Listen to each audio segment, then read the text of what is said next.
tous ces changements, ou plutôt toutes ces interrogations géopolitiques, renforcent d'autant plus la question de la logistique et la question des flux, et pas uniquement la question de la production. Mais généralement, on dit que dans un prix agricole de vente, il y a à peu près la moitié sur la production et la moitié sur la logistique. Et donc la question pour nous, c'est évidemment d'anticiper les mutations que l'on voit arriver d'un point de vue agronomique sur le territoire. On se doit d'anticiper ces mutations-là, et puis on se doit de mettre notre argent au bon endroit.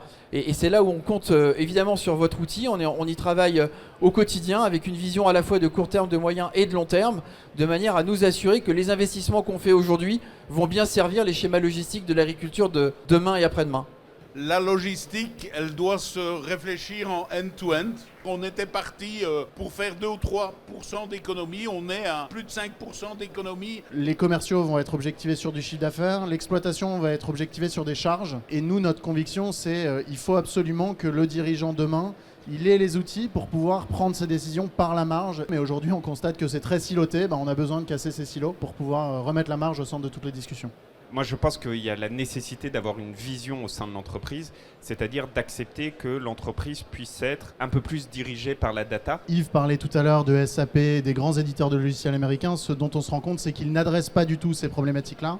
Et dans cette verticale céréalière, on considère, nous, qu'on fait partie de cette filière de manière intégrante. Et l'idée, c'est de pouvoir adresser ces problématiques métiers très spécifiques.